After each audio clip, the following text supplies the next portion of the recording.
Hey everybody, how you guys doing out there? Hey, what's up? It is Solar Gray, the Cinematic Sorcerer, and I am here. God, this theme music is just going, isn't it? This is actually kind of cool. I'm liking it. What's it? How's it going? I'm Solar Gray, the Cinematic Sorcerer, and welcome to the dark side of the room.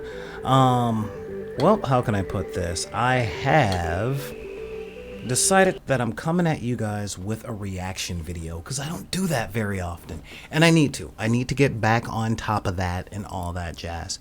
So what am I talking about today? I am talking about Cloak and Dagger season 2 episode 5. I just did it. Now here's the whole thing. I'm only giving a reaction video because it's still fresh in my head. I haven't got time for a whole lot of reviewing and all that, but mainly I wanted to let you guys know that if you like what you see here, that is amazingly awesome. And there's a couple of things that I can ask for you to do.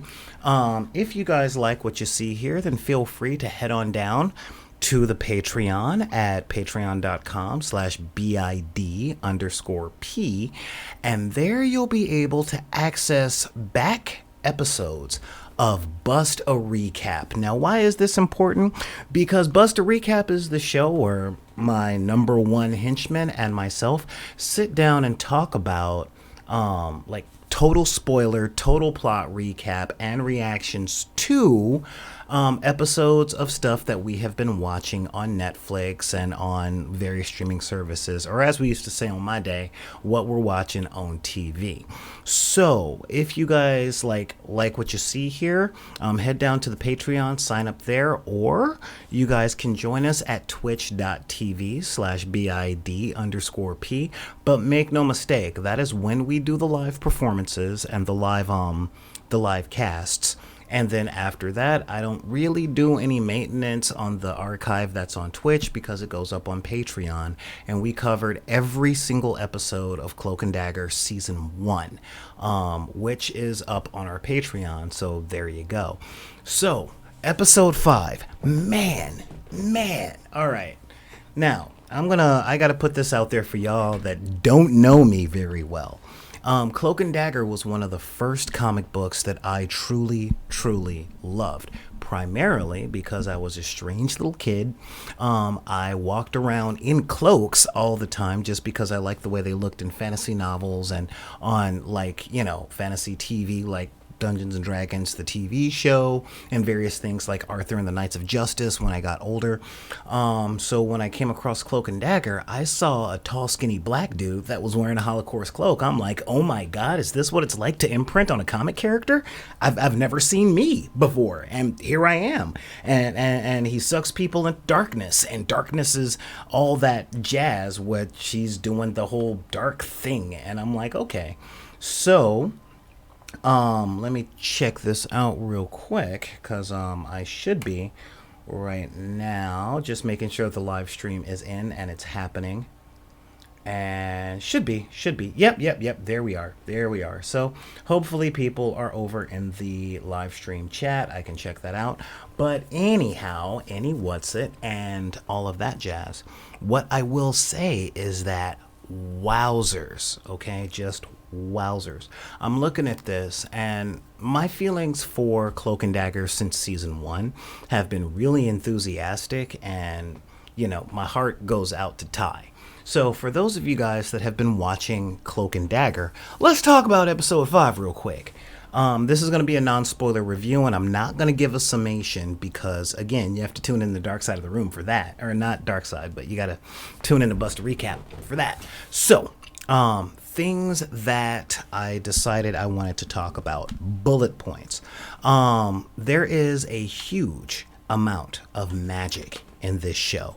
And that is a serious thing that not a lot of people are covering.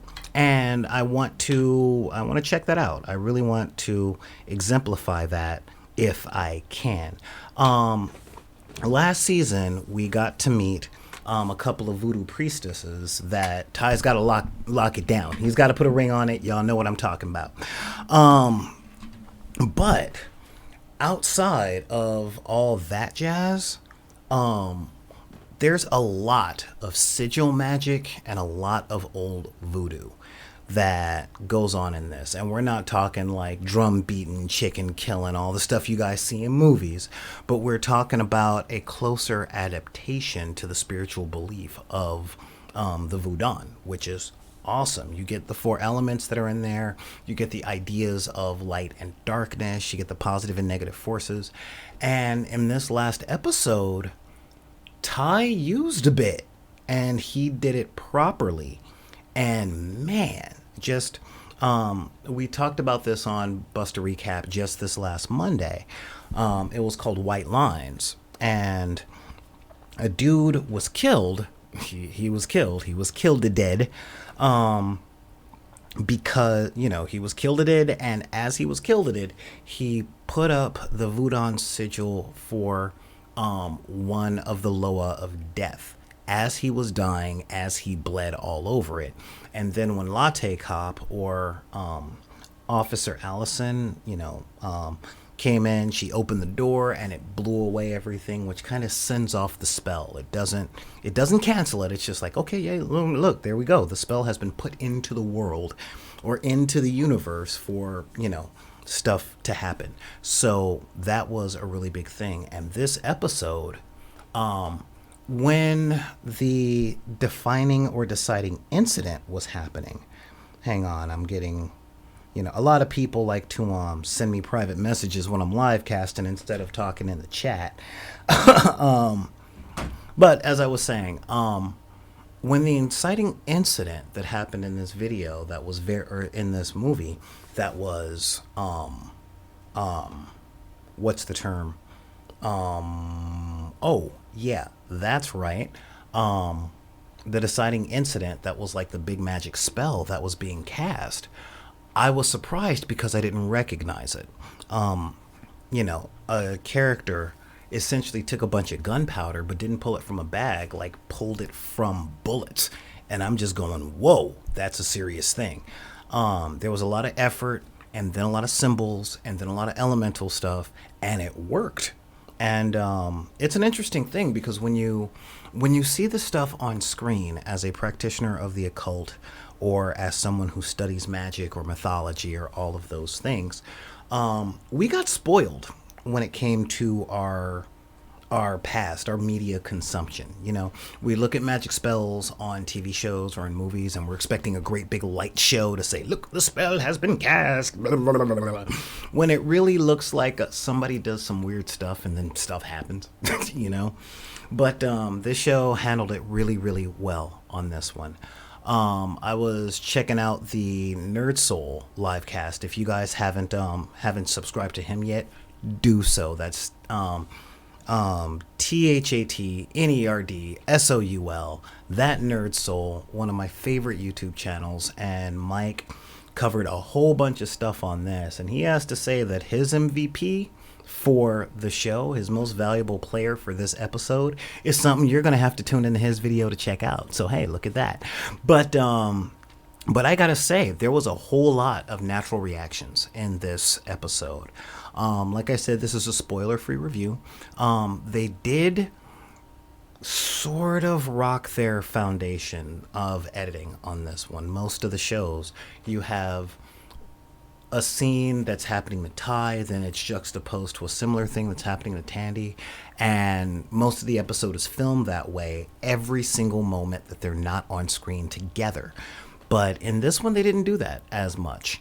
There were a lot of interesting decisions that were made, and I will say interesting decisions, primarily based on the idea that at the end of the day, okay, these are two teenagers, and in season one, it was really easy to see